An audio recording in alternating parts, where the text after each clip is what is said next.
Hello, everyone. Ooh, Abigail, where are you? Are you at a lake somewhere? That looks fabulous. Can we all come? Social distance? It's Lake Lure, and yes, it's been amazing. Yeah. It's always good to get a nice change of scenery. We're all going to get spoiled. You know, we're all thinking, oh, the pandemic, this is horrible, blah, blah, blah. And then we're going to go back to real life and be like, oh, maybe it wasn't so bad doing my record. So welcome. And we're moving into a really mathy chapter, lots of math. So you definitely want to have a calculator available, or at least your cell phone with a calculator available. One thing to note that's going on. A couple more people coming in. Okay, one thing to note that's going on this week, early voting starts on Thursday. So it's going to be the sexiest thing I've done all year. I haven't really done much. So I'll be voting on the 15th. Election day is obviously November 3rd. If you can vote early, I would recommend voting early, just because there is a pandemic and it could be kind of crazy on election day, social distancing. There's supposed to be a lot of turnout in general. So I'd recommend going in person early. There's also absentee ballots, which I think you already had to have requested. Again, I'd go in person over absentee, but you know, to each their own. If you have a medical issue and you can't, then definitely by all means absentee. No worries, Jordan. I won't get to see your face, but I know you're there smiling. So just FYI, because for the most part, I think people who are registered to vote, if you're registered, usually you know where to go and what's going on. If you're not registered to vote, here is a link. I'm actually going to share this and put it in the chat.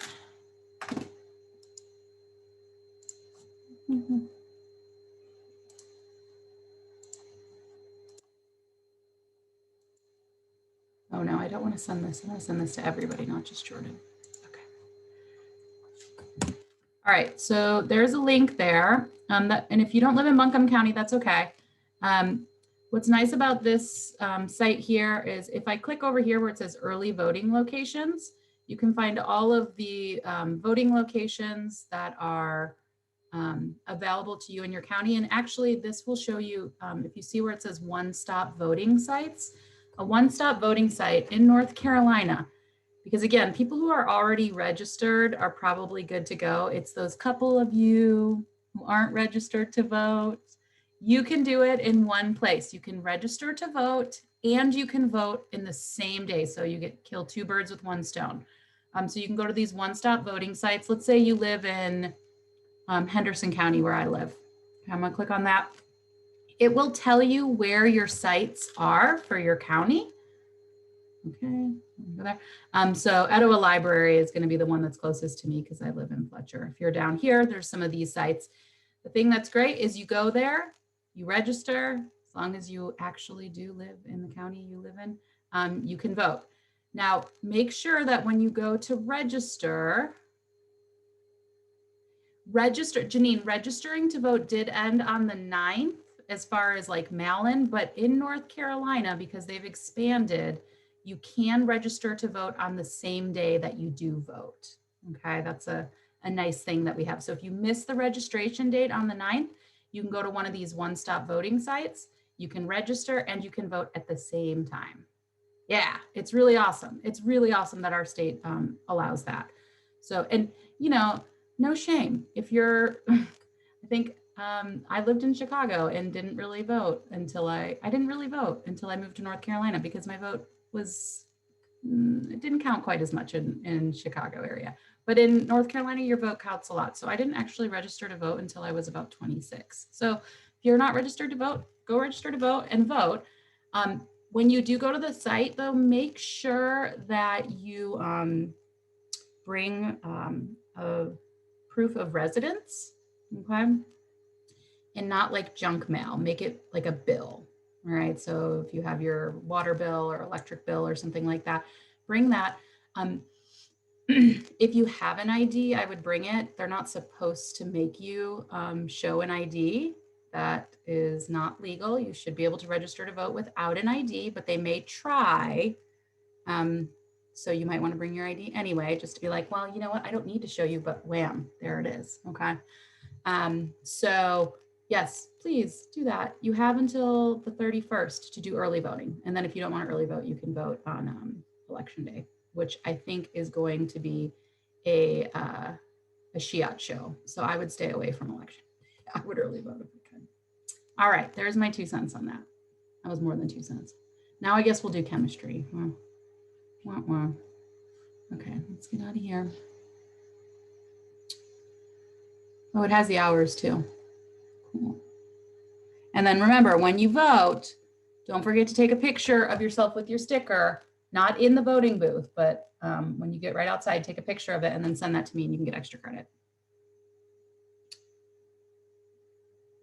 All right, so we're moving on to chapter 7.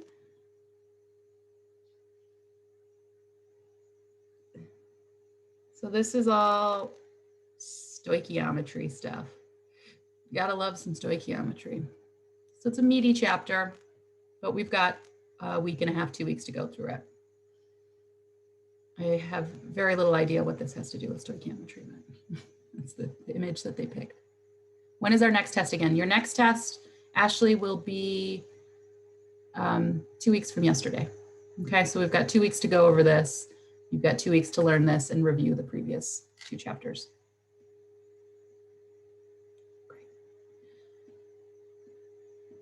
Okay, so the first thing that we need to talk about when we're getting into quantities is the mole. And I don't mean that animal living in your backyard.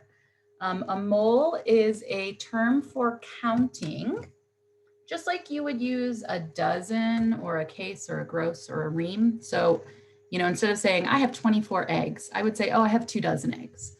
Instead of saying I have 1,000 sheets of paper, I'd say I have 2 reams of paper. A gross is a pencil, or I'm sorry, a gross is a 144, and a lot of times they use those when counting like pencils. And then a case is 24, or 24 cans. So we use it to count like when we have a lot of numbers and we don't want to say all of the numbers. I don't want to say 24 eggs, I just want to say 2 dozen. And that's sort of synonymous. You probably in your mind just know that a dozen is 12 and vice versa. Well, in chemistry, we use this thing called the mole. The mole is like the dozen value, but on steroids. Okay, so a dozen wouldn't work very well when counting things in chemistry because things are so tiny or we have so many of them that it's only changing it by a factor of 1, like 1 or a factor of 10 really. So we need something that's going to be a little bit more dramatic. So the mole, sometimes called Avogadro's number, is equivalent to 6.02 times 10 to the 23rd items. 1 mole is equal to 6.02, or sometimes you'll see it written as 6.022 times 10 to the 23rd items. Here it is expanded out. Obviously, we don't want to write it that way. So get comfortable with this. I want you to try and plug this into your calculator right now.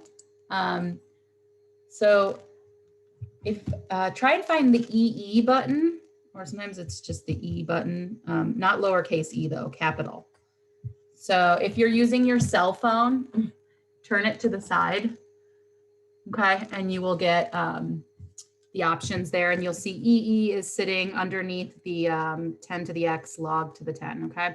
So 6.02, hit the EE button, and then just hit 23. If you're dealing with a scientific calculator, I believe the EE is one of the second options on the upper buttons, okay? So what you don't want to do when you're plugging this into your calculator, this is a no-no. You don't want to do 6.02 EE 10 to the 23rd with a caret. Okay, we don't need to include that. The EE is representing your 10 to the, that is taking the place of it. So we're just going to go 6.02 E 23. That is the number. You can also plug it into your calculator, 6.02 times 10 caret 23rd. Obviously, that's a lot more characters, so it just becomes a little bit more cumbersome. And the thing that's nice about this, when you plug it in with the EE, it already preserves it as a parentheses. So it's nice. So if we're dividing by that, it kind of keeps it as a unit. Here, this isn't assumed to be in parentheses, so you would have to put it in parentheses if you were dividing so that you don't lose this value here. And we'll do some calculations, which will show you why that's important. So 1 mole of anything equals 6.02 times 10 to the 23rd of those individual things. So if I say I have 1 mole of an element, I have 6.02 times 10 to the 23rd atoms of that element. So 1 mole of carbon is different than 1 mole of sodium. So it's not enough to say, oh, I have a mole. That's like saying, oh, I have a gram. Well, a gram of what, right? So you need to specify, I have a mole of carbon or I have a mole of sodium.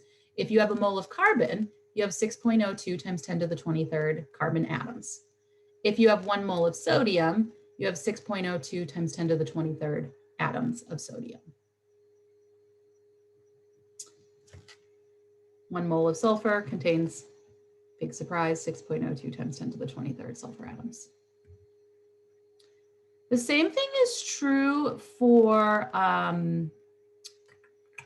molecules, okay? So when I say I have 1 mole of water, what I'm saying is I have 6.02 times 10 to the 23rd molecules of water.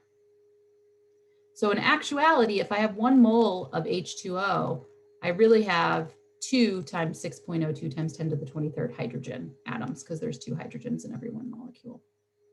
1 mole of vitamin C, 6.02 times 10 to the 23rd molecules of vitamin C. 1 mole of NaCl, 6.02 times 10 to the 23rd formula units of NaCl. They say formula units because salts don't form actual molecules, they form that lattice structure.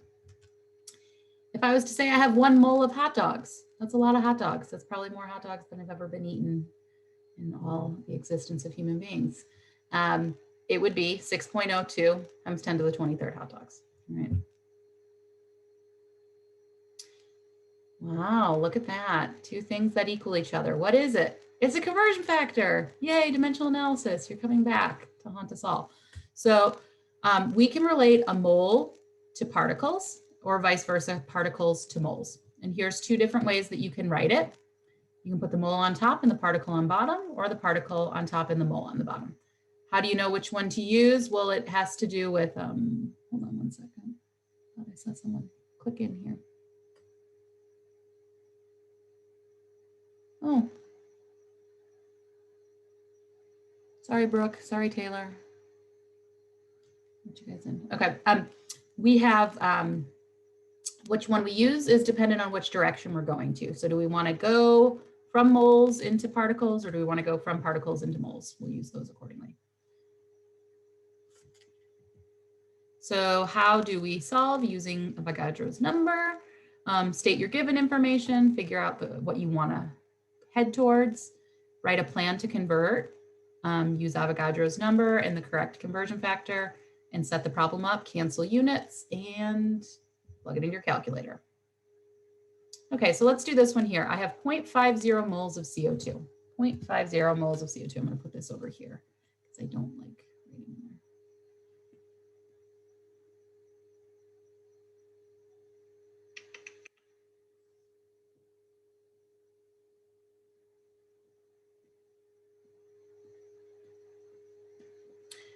So I'm given that I have 0.50 moles of CO2. I want to find how many CO2 molecules this is.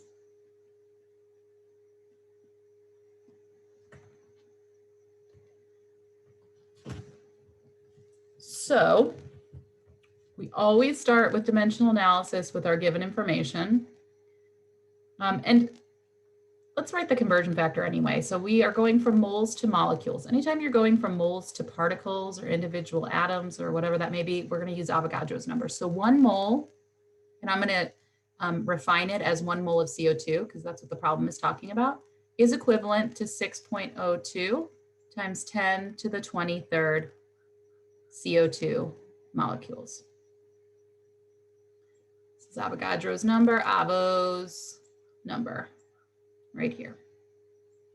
All right, start with our given information, 0.50 moles of CO2. In dimensional analysis, we're going to multiply by a conversion factor, right? So we just sort of assume that there's a 1 underneath there. I don't have to write anything underneath there. So when looking at my relationship in Avogadro's, do I want to put the mole on the bottom or the molecule on the bottom? Well, whatever I have here, I want to put underneath here. So the 1 mole of CO2, I'm going to put on the bottom, and that's going to be equivalent to 6.02 times 10 to the 23rd CO2 molecules.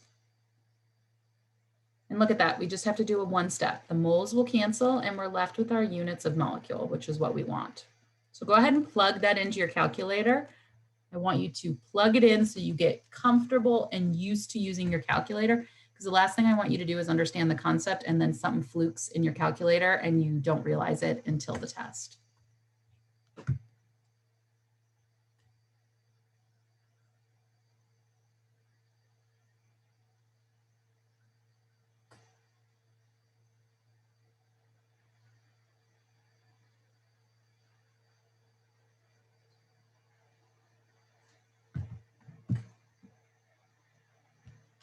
If you can, try using the E button or the EE button.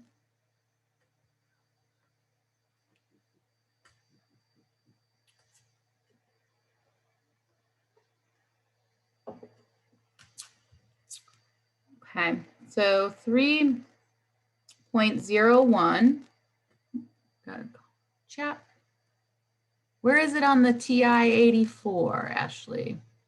I don't have a TI-84. Does somebody else have a TI-84 calculator who knows where it is, can unmute and say which? It's usually above a button. It's the comma button. The comma button. So Ashley, try and find the comma button, and you have to hit the second, or the, like usually it's a blue button or a green button, and then hit that. Janine says it's below the sign button. You got it, Ashley? Okay, cool, great, perfect. So I got 3.01 times 10 to the 23rd CO2 molecules.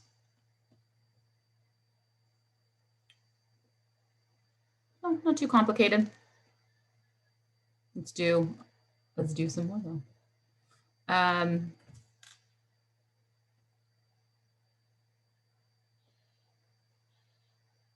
Okay, so I want you to do this one here. You have 2 moles of aluminum. I want to know how many atoms of aluminum that is.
I'm calling everybody back. So in this one, we have 2 moles of aluminum.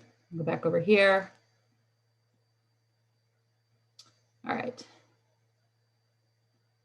So 2 moles of aluminum is our given information. We're trying to find aluminum atoms. So start with our given 2 moles of aluminum times our conversion factor. So I want to get rid of moles of aluminum. And I want to find times 10 to the 23rd aluminum atoms. It's the same setup as the last one, right? Nothing, when you're going from moles to atoms and atoms to moles, it doesn't really matter what it is. It's going to follow that same suit. So those will cancel. We should end up with, is it 1.4, something like that.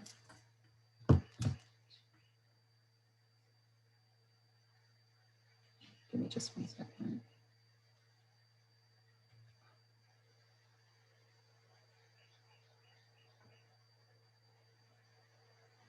Oh, 1.2. So 1.2. I'm gonna 0.20. We'll give it 2 sig figs. Times 10 to the 24th aluminum atoms. Hopefully you're getting that when you're plugging it into your calculator. Let's see here.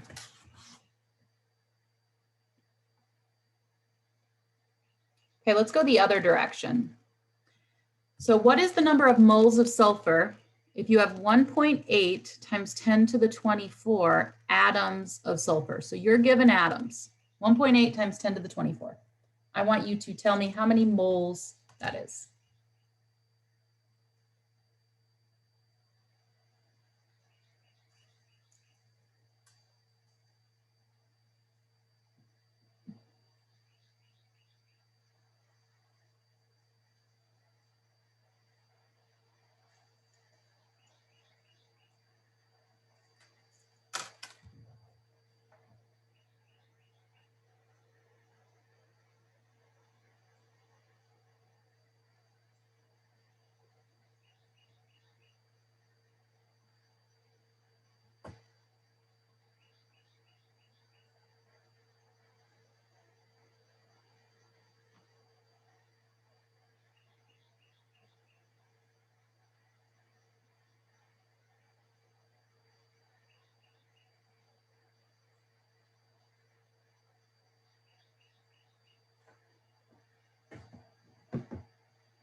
Okie dokie. So for this one, the only difference is that we're going the other direction. So I'm going to write my given information first, 1.8 times 10 to the 24th, and it is Come on, we can do this. Sulfur atoms.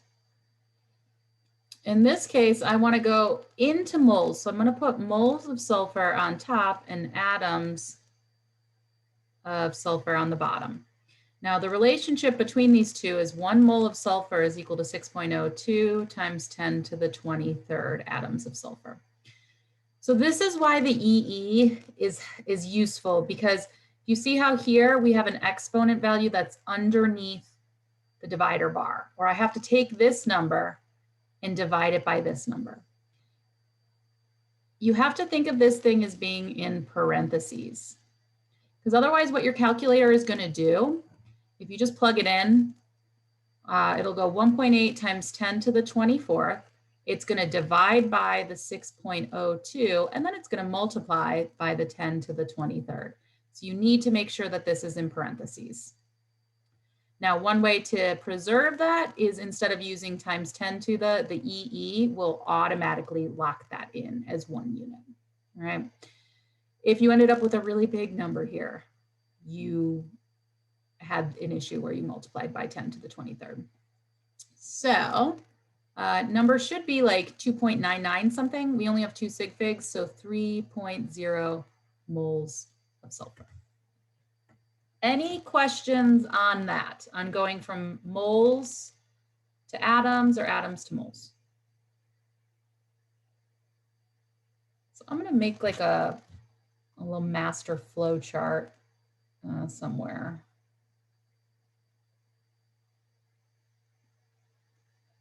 So let's say we have atoms of element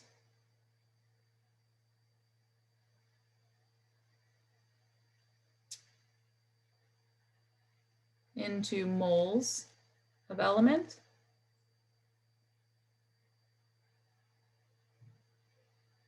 And this is Avo's number. Okay. And then underneath that, I'm going to put molecules of compound.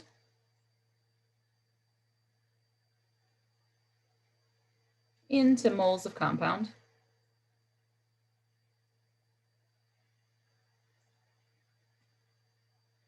And we also get between those two using Avogadro's number.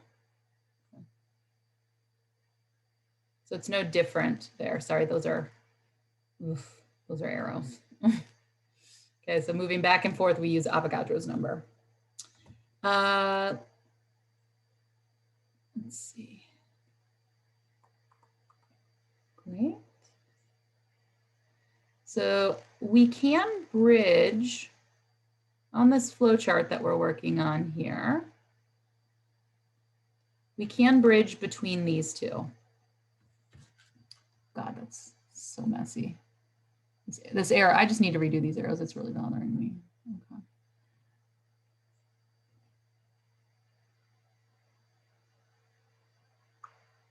Okay, it's a little bit better. Oh, so hard to write on this Wacom board that's from like 2001. So we can go between these, between moles of an element and moles of a compound by looking at the formula. Or formula unit. So let's go see what I'm talking about. So when looking at this material here, this is aspirin. Here's the formula for aspirin, C9H8O4. So we can all agree that within one of these molecules, I have 9 carbon atoms, 8 hydrogen atoms, and 4 oxygen atoms. Right? I'm not making that up. I'm literally just reading it off of the subscripts. Well, not only is it saying that there's a relationship between the molecules and the atoms, but there is also a built-in relationship between the moles of specifically the molecule. So the moles of the aspirin are 1 mole of the C9H8O4 will contain 9 moles of carbon, 8 moles of hydrogen, and 4 moles of oxygen. So now we've got all these like nifty conversion factors between these, because you could say, hey, I want to make aspirin. And I have 9 moles of carbon. How many moles of hydrogen will I need? Well, you'll need 8 moles of hydrogen for every 9 moles of carbon. That's a relationship. Another thing, usually you're going from compound into individual amounts. Let's say for every 1 mole of your aspirin, H8O4, you need 4 moles of oxygen, or you need 8 moles of hydrogen or 9 moles of carbon. So every single chemical formula, as long as it's written correctly, has a relationship between 1 mole of the molecule and your individual moles of your compound. Or I'm sorry, your individual moles of your element. So I want you to write, let's see if it gives us one to play around with. Here's some of the examples. There's a bunch of different conversion factors that get built in. Okay, let's leave aspirin for a second, and let's say over here, I'm going to write a formula. Fe3OH2. Okay, I want you to tell me if you have 1 mole of the compound, Fe3OH2, how many moles of each individual element are contained within it? Or I want you to write me like a couple different conversion factors.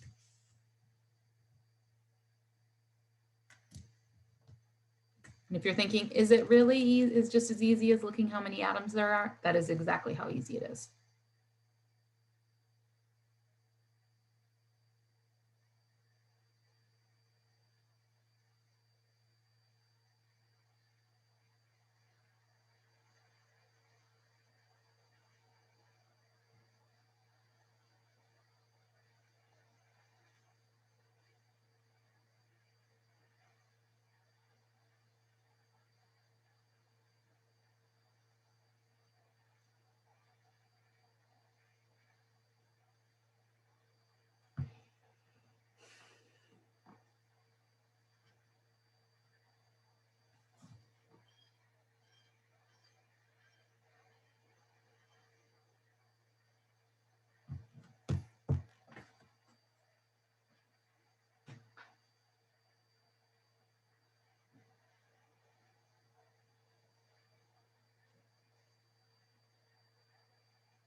All right, so if we have 1 mole of Fe3OH, I could say that this is equivalent to 3 moles of iron.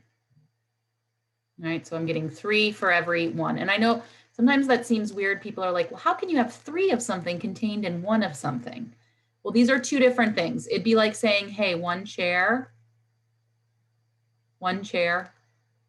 contains 4 legs. Okay, you have 4 of something within 1 of something. Or one spider has 8 legs, right? Or one clover has 4 leaves or whatever. Okay, so another conversion factor, and you can just chain them together if you want to.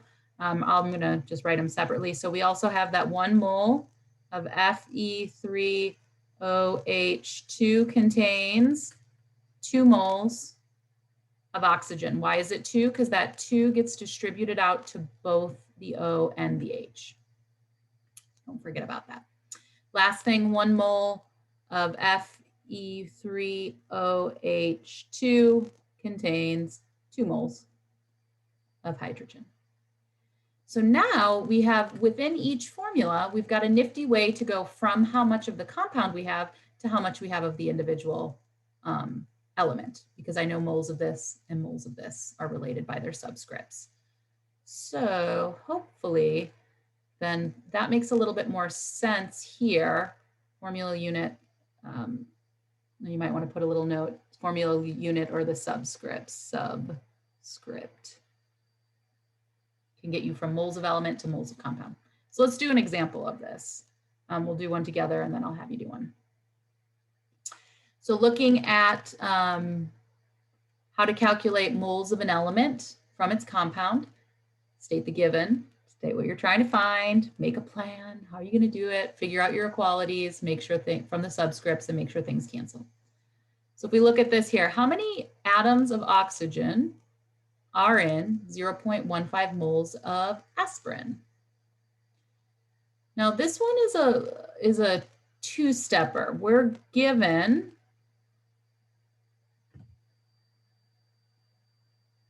moles of aspirin of C9H8O4.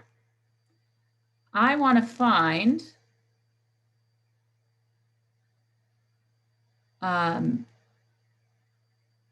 oxygen atoms. Okay, not just moles of oxygen, but oxygen atoms. So my flow chart for this thing is I'm going to go from moles of the compound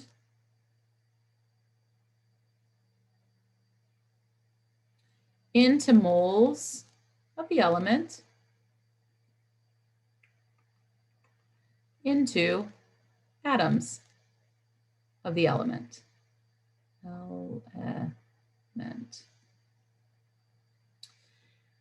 So real quick, I'm just gonna,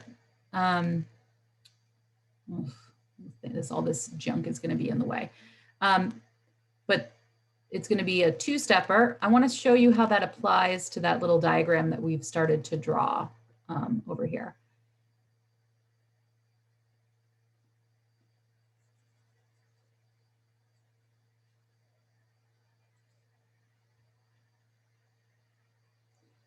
So we're given moles of the compound. Sorry, we're given moles of the compound. So we're hanging out right here at moles of the compound. And I want to get to atoms of the element. I can't go directly from here to here. I have to go through moles. So moles of the compound to moles of the element, and then from moles of the element over to atoms of the element. So what was it? 0.150 moles. I'm just gonna do it on this other thing.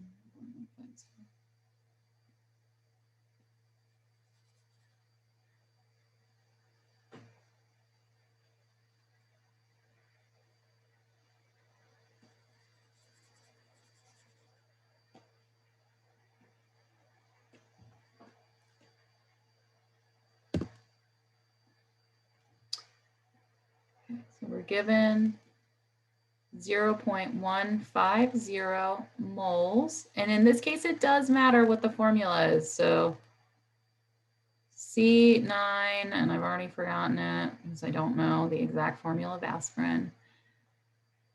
What was it? C9H8O4, okay. C9H8O4. We want to find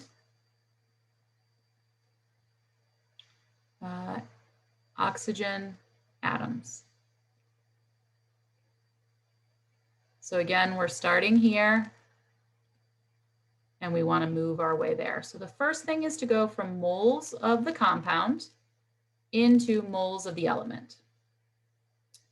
0.150 moles of my compound C9H8O4. Now, I want to get the compound to cancel. So I'm going to put moles of the compound on the bottom, moles of the C9H8O4 on the bottom. And I want to move into moles of oxygen. Because do I care about hydrogen? Not right now. Do I care about carbon? Not right now. I'm just working with oxygen. I just want to look at what's happening with oxygen. So what does 1 mole of aspirin produce as far as moles of oxygen? Well, we get 4 in every one. So the relationship or the ratio is 4:1. Then after I have that, I don't want to stop at moles. I actually want to get into atoms. So I'm going to do one more and I'm going to say, hey, for every 1 mole of oxygen, I get 6.02 times 10 to the 23rd oxygen atoms. The moles of oxygen will cancel and you will be left with atoms. Any questions on that setup or where these numbers came from or where this stuff came from?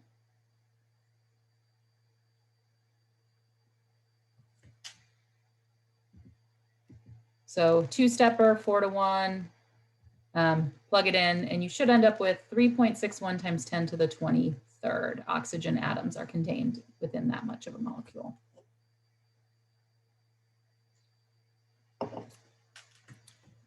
Let's do another one, because why not?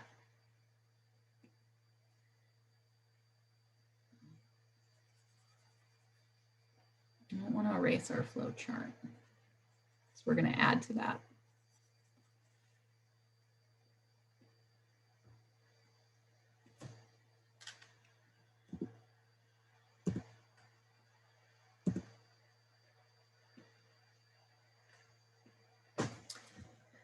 All right, how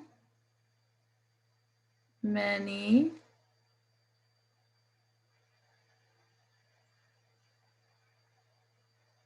phosphorus atoms are in 3.62 moles of calcium phosphate.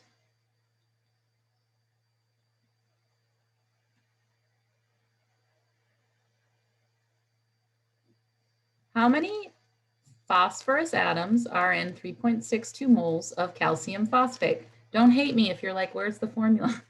You've got to figure it out because nomenclature never goes away, ever, ever, ever. So it's a similar setup to the previous problem, new numbers to work with though. I'll give you 11:45. I'll give you 5 minutes to try and move through this. If you have questions, whoa, hello. If you have questions while you're working on it, obviously let me know.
All right. So looking at this problem, we're given that we have 3.62 moles of calcium phosphate. So calcium phosphate is Ca3PO4 2.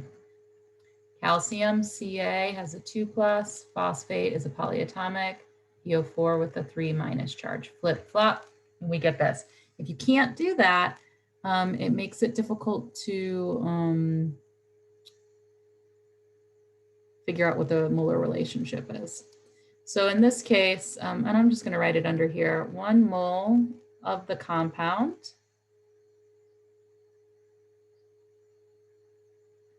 and we're going towards phosphorus, okay? So we end up with 2 moles of P, or phosphorus. The 2 gets distributed out to both. We're trying to find moles, no, we're trying to find phosphorus atoms. So same setup, 3.62 times, no times, 3.62 moles of our Ca3PO4 2. We want to convert this into moles of my element. So I know for every 1 mole of Ca3PO4 2, I get 2 moles of phosphorus. That relationship is coming from the equation, or the formula rather. And then I want to get it into atoms. So every 1 mole of phosphorus will yield 6.02 times 10 to the 23rd phosphorus atoms. Moles of the element cancel, moles of the compound will cancel. For this, we should get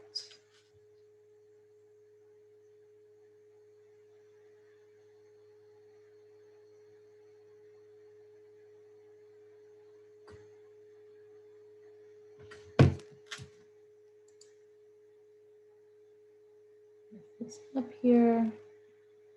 I ended up getting 4.36 times 10 to the 24th phosphorus atoms.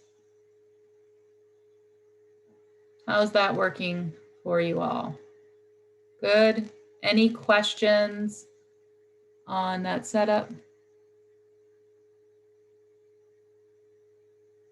If yes, okay, Janine asks, if you were trying to find oxygen instead, would you multiply the 4 and the 2? Well, let's just do it, okay? Let's say that this part of the problem is part A,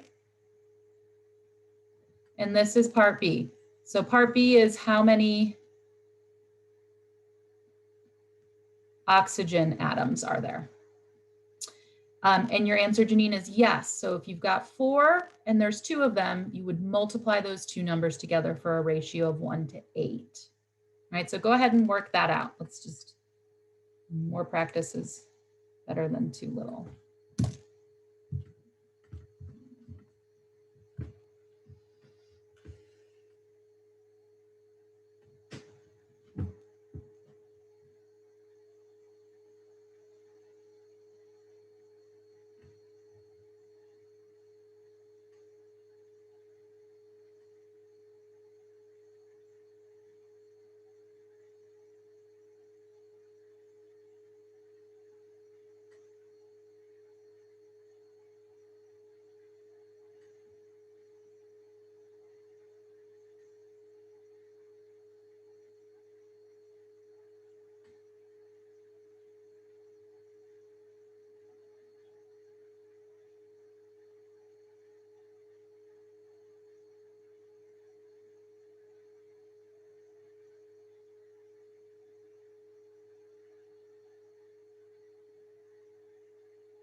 So we have 3.62 moles of the Ca3PO42. In this case, we're going to go to oxygen. So for every 1 mole of the Ca3PO42, we get 8 moles of oxygen. Yes, we get 8 for every one.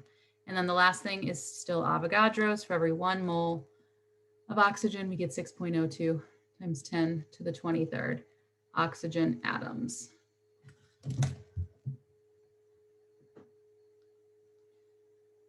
So, sorry, I had to run to the washroom. Let me plug this in real quick. 3.62 times 8 times 6.02. This one's a good size number, 1.74 times 10 to the 25th oxygen atoms.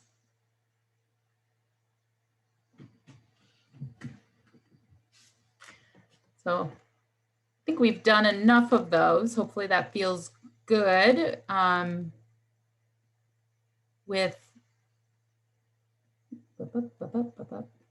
this here. So we know how to get around this. Just FYI, you can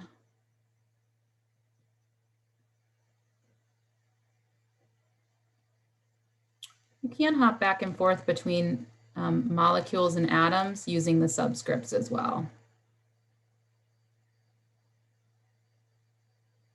So you could potentially go here and wrap around this way as well.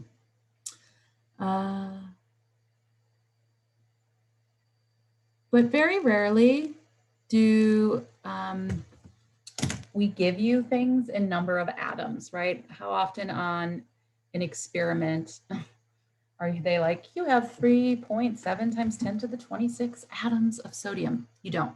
You're given it in grams, right? So I'd say, hey, I have 55 grams of sodium. So how do we convert from mass into moles? Because moles, the mole is sort of they call it like the crossroads of chemistry. You kind of have to go through it to do all sorts of different calculations. So this number that you see on the periodic chart, the decimal number, it is not just the mass of the atom, the atomic mass, it is also its molar mass. Molar mass, meaning the mass in every 1 mole. So sodium's molar mass is 22.99. So that's the same thing as saying 1 mole of sodium is equivalent to 22.99 grams of sodium, built in to every single mass here. Another way that it's written, sometimes it's written 22.99 grams per mole. You'll see it written like that. The number goes with the gram. The mole, we're assuming there's a 1 there.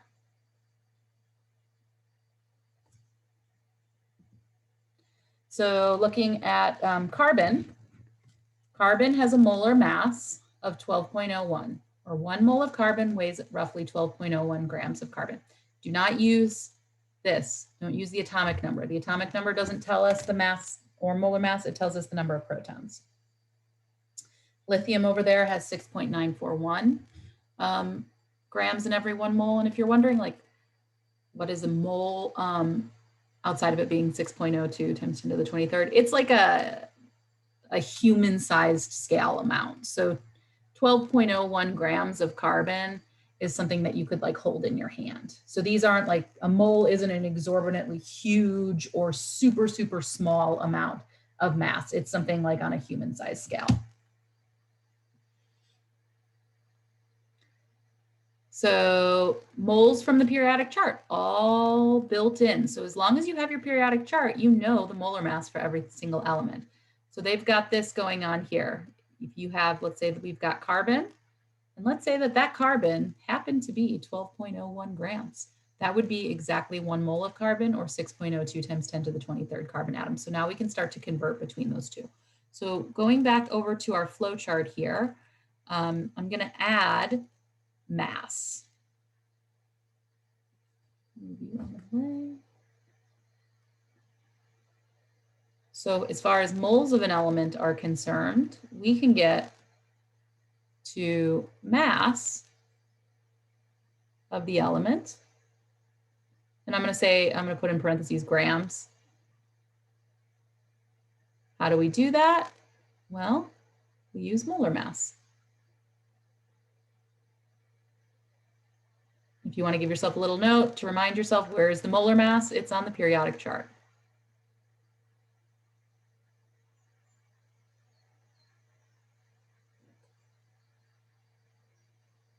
We'll get into this section in a minute, but let's play around with this molar mass thing. See if they give us an example. So to calculate the molar mass of, are you having us do a compound? I guess they're having us jump right into a compound. Okay, cool, we'll do that. So how do we get the molar mass of a compound? Because the molar mass of an element is just this stuff off the periodic chart. The molar mass of a compound, you have to obtain the molar mass of each element. You multiply it by however many of those moles you have, so the subscripts, and then you add them all together. So Li2CO3, let's do that one. Li2CO3, and if you want to test yourself, you can say, hey, what is the name of that? Li2CO3. Hopefully you are coming up with lithium carbonate. If you have no idea what I'm talking about, you may want to review the nomenclature chapter. Okay.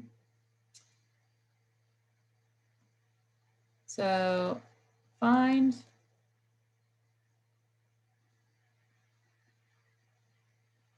molar mass of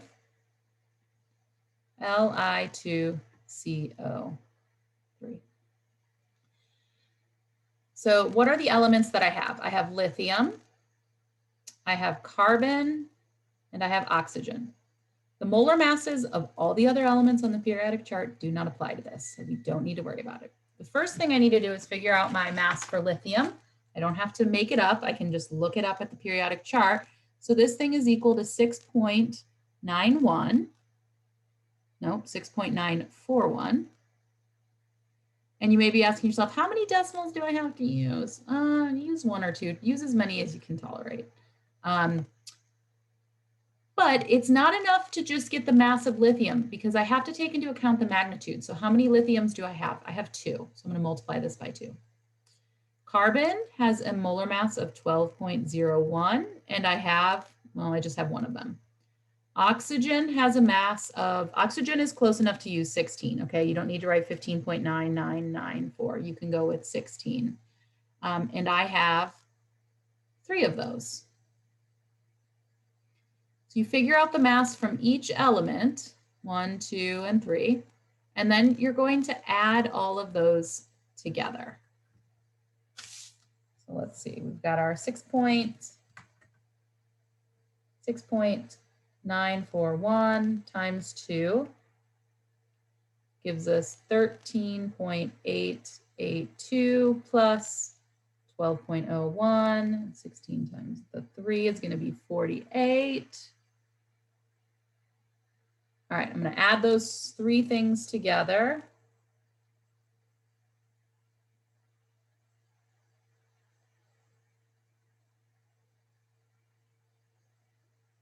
$73.8.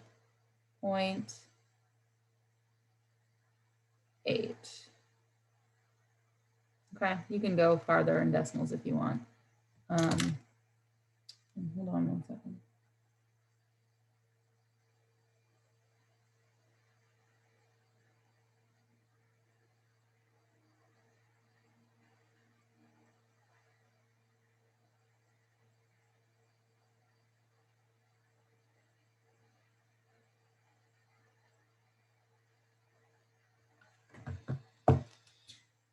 Any questions on calculating this, specifically this molar mass? Yes, no? I'll give you another one, okay? I'm going to tell you a little secret. How do I calculate molar mass? When I'm being lazy, I'll go into Google and I say, hey, what's the molar mass of lithium carbonate? It'll pop it out for me. So you're welcome. There's a little cheat for you. But you do want to be able to calculate them.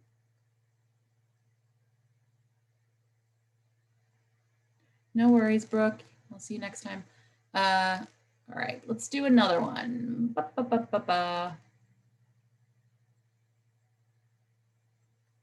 some of this. I'm gonna give you one that's like kind of a pain in the ass. Let's see.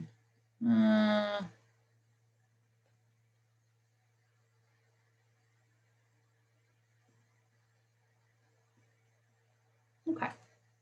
Aluminum sulfate. I want you to calculate, is the 8 supposed to be a 9? Fermina is asking, is the 8 supposed to be a 9 here? It could be, depending on your rounding errors. It's close enough. It's close enough, yeah. So aluminum sulfate. I want you to calculate the molar mass for aluminum sulfate.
All right, so for this,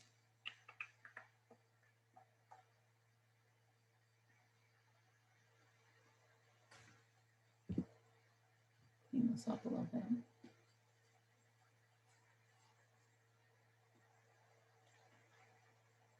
We've got aluminum, we've got sulfur, and we've got oxygen. Aluminum has a molar mass of 26 point, where are you, 98? And I have 2 of them. Sulfur has a molar mass of 32, 32.066, depending on what periodic chart you are looking at. How many of them do I have? I have 3. This has to get distributed to both. Oxygen is 16, and I have 12. Yes, I in fact have 12 oxygens within this. So multiply those, and then we're going to add them together, and you should get a pretty large molar mass of 342.15. Units on this are grams per mole.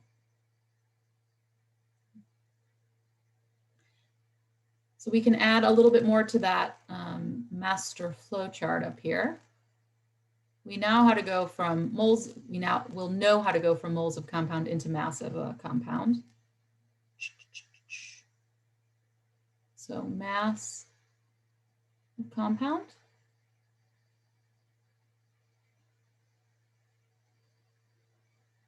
Let's put a set of arrows, and this is going to be molar mass of the compound. And you calculate. Okay, so you've got to calculate it from the element values. I want you to put like an X or something right here, because we can't go this way. And we will do some practice here, and we'll do some practice here, so don't worry about that. But as far as this flow chart is concerned, we can hop here, we can hop here, we can hop here, here, here, here. We cannot hop here. You can't go directly from the mass of an element into the mass of the compound. You have to go through your moles here. We'll talk about that a little bit more next time. All right, I think that's a good stopping point. We'll pick this back up on Wednesday. If you have any questions, let me know. I'm not sure if it was this class. I think somebody was saying that the lab submission closed early. So just submit the lab anyway, and I'll give you credit for it. I don't know why it closed at 10:59 instead of 11:59. But if you have any questions, hang out. Otherwise, enjoy the rest of your day. Look up the link on where to go for voting and registering. Your excuse of I'm not registered doesn't work. You can go register at the same time.